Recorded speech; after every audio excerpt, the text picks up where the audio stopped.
Geno Smith has the right to hire and fire who he wants. Okay. If you don't believe an agent or an agency is getting the job done, you fire them. I've done it. You understand? We've all done it, I think. And I'm not going to lie to you. I hesitate because I'm a nice, kind, and sweet guy occasionally, which is a secret until just now. But I have been known to fire an agent, and I will never hesitate to do that if I feel it's the right thing to do. I just so happen to have a marvelous agent right now, so I'm good, Lou. Now, let's move beyond that point. Having said that, Geno Smith is absolutely right in feeling what he felt and making the decision that he made. He should not be judged in any way because he fired an agent. However, he has mishandled things over the last couple of weeks. He ran his mouth with a tweet.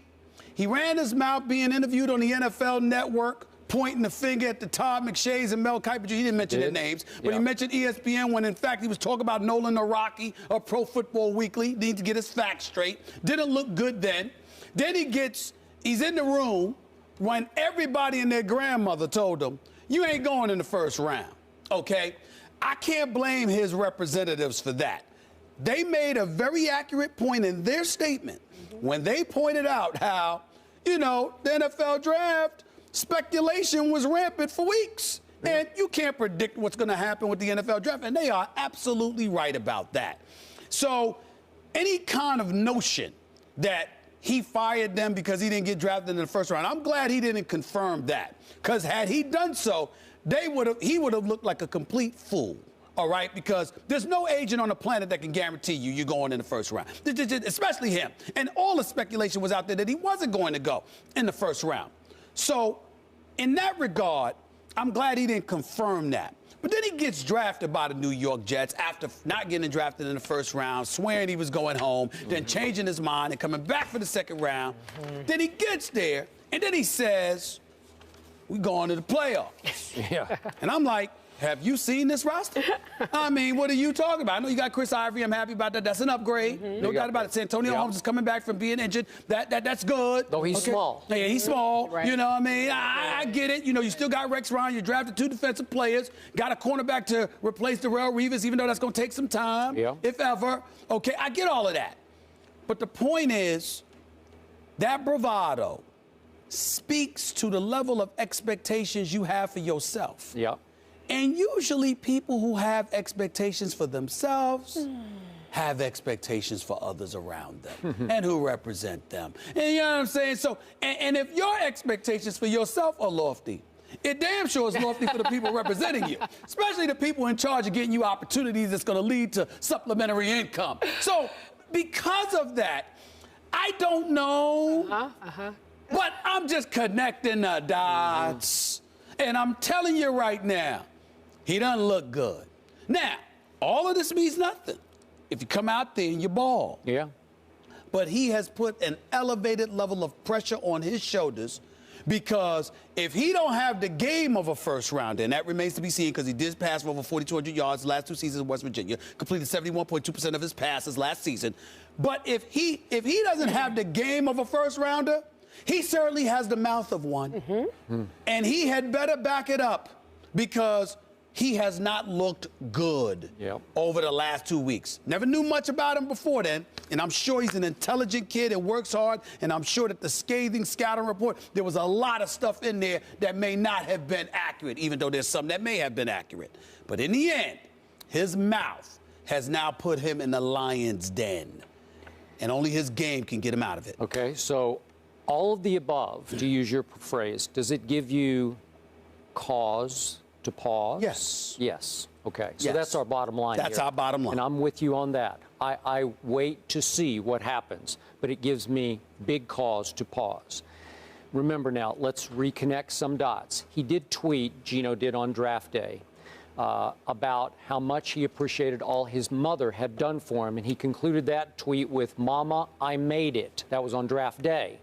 Draft night was a long night for Geno. We talked about it the next day. I'm just guessing from that tweet that he fully expected to go sometime on Thursday night. Is that fair to say? Evidently. Yeah. Now, as you suggest, there may be far more to the story with the agent. the whole, whatever. Select I don't sports know. Group, yeah. I just don't know enough about it. But can we connect some dots, as you say, that this had something to do with it? That he is blaming them in part, in his mind, for misleading him to believe he would go higher, or maybe not doing enough pre-draft for him, knocking on enough doors, opening enough eyes for Geno. It's possible that he is blaming that agency for this. Well, who knows? Okay, now back to what happened. Nolan Naraki took a beating on this show. Is that fair to say? Yes, he did. Yeah. Is it possible there was some truth to his scathing assessment of Geno? Yeah. Some truth. Yeah. Okay. So our Rich Cimini on ESPN.com, who covers the Jets, used an anonymous quote from a personnel director yesterday who said one of Geno's perceived weaknesses was working through adversity. Why? Because I watched most of these games. Geno went 5-0, and then the bottom fell out, and his team lost 6 of the last 8 games. And I told Todd McShay, sitting right here, I didn't love his body language, his leadership aura down the stretch, because he got a little slump-shouldered, his head would hang. It's not what you want. It's what we were talking about Dwight Howard. You need somebody to step up and say no and refuse to lose and put on a tougher face after those games. We didn't see that from Geno. So again, this is all factoring into, boy, he couldn't take the beating on Thursday night, and he wanted to go all the way home, and then somebody said, no, you probably should go back on Friday. And thankfully, he did go back, and thankfully, he did go, what was it, 8 picks into the second round? 7, Yeah, 7 picks. So, again, big picture, is it a bad sign? Maybe. Yeah. Let me say this. Number one, Nolan Naraki took a beating on this show because it was well-deserved.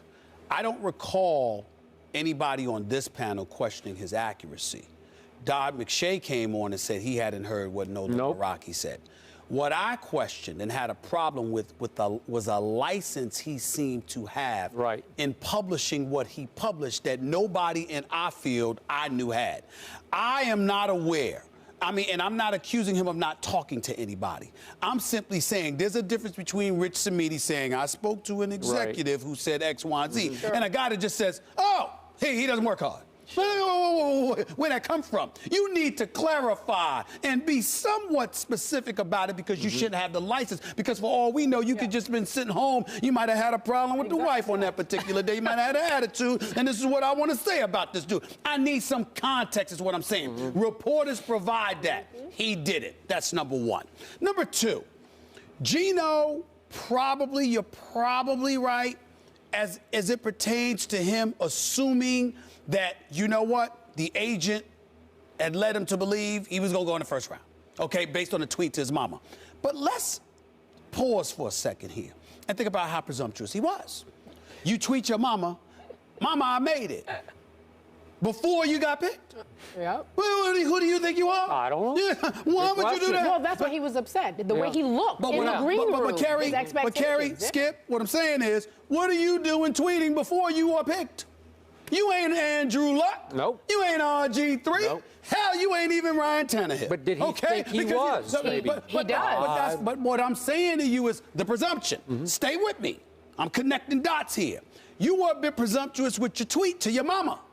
Well, you were also presumptuous when you sat there and said, well, the critics saying X, Y, and Z, and I'm going to show them because they wrong. They don't know what they talk about. Well, the critics were saying you weren't going to get picked in the first round. They were. Well, who was right?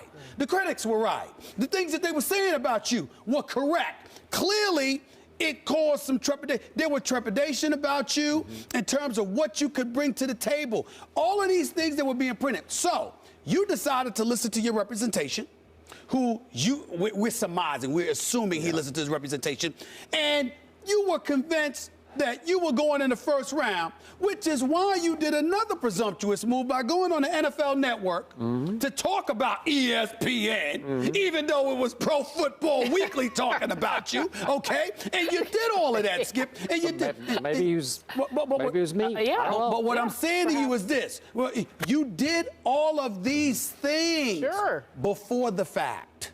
And so when the facts came out, meaning you got drafted in the second round, the critics were right. Whoever told you were going in the first round was wrong, and you ended up looking like a fool because you were doing all that talking before you finally got drafted.